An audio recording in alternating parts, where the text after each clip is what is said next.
Today's Tuesday. It's 3 days after the crash. I crashed Saturday. Still have some minor concussive symptoms. You can see what it looks like.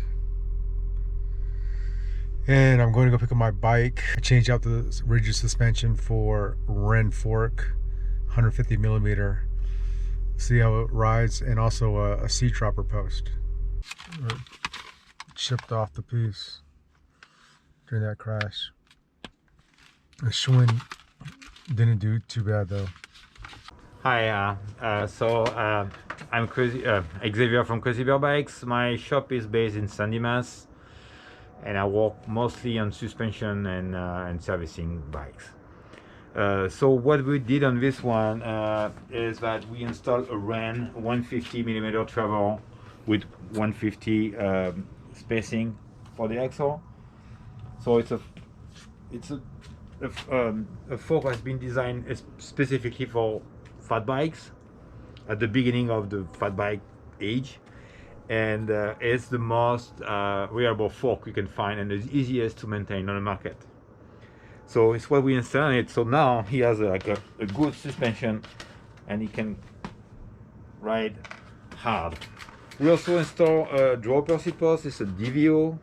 It's a company that is based in Santa Clarita, and that will also give more room to ride a bike, lower the center of gravity, so more stability and more fun to ride. And that's it. And how will this change my ride? Do you think my crash, this could have prevented me crashing in the mountains twice? Yes, well, when you don't have no suspension on a fat bike, you're just bouncing. It's like a balloon, like a ball, a basketball, and you're just bouncing. And when the front tire is not on the ground, well, you have no control of the bike. So more it bounces, less control you have, and it's what caused your crash, obviously, and that's why you hurt yourself. So just fat bikes are fun with no suspension, but if you're on a beach or in the snow, for here in Southern California, you need suspension. So there's like two things separate: is the air chamber and the damper. So the air chamber is that you remove the cap here, you use a pump. It's a specific pump for that. What kind of pump? It's a shock pump. It's a what pump? A shock pump. It's not the regular pump I have. No.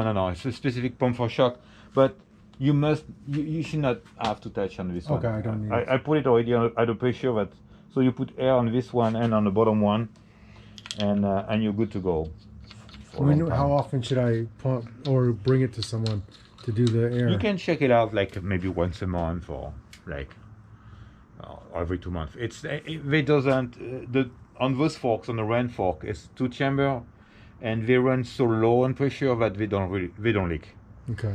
So there's some fork that go up to 100 psi, 95 psi, and they have tendency to leak a little bit. But this one you run like 30 and 45 for your weight, so it's not a big deal. It's not gonna leak. And on the other side you have the damper. So the damper is what set up your fork, slow it down so it doesn't bounce. So this one is a lockout. You see, I go down right now and I can completely lock it, but it doesn't move at all. So which way is it, to the left or right? Left, it's open. Right, locks it. locks. So when should I? So how often do you open it up and lock it out? You lock it for climbs, so the bike doesn't bob. Personally, I don't use it.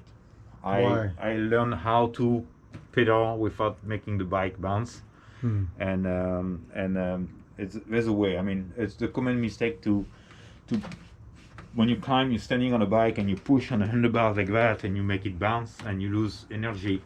The goal is to not push on the handlebars and pedal smooth and nice, and the bike doesn't bob.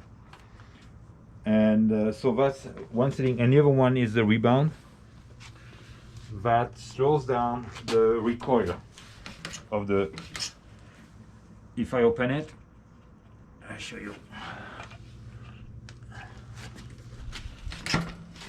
You see the difference?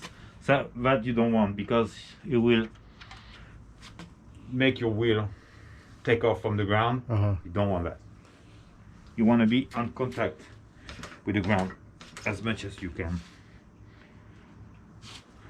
So you want it to be like what would you consider this? It's slow down, but not too fast. That's a little bit too fast right now, but the noise is normal. It's the damper doing its job. So you see how it goes back up, but not the bike doesn't bounce off the ground. Right. That's correct. And that has a direct relation with the air pressure you put. More pressure you put, more you have to slow it down, because it will spring up quick. And that's it. That's that easy on this fork. There's no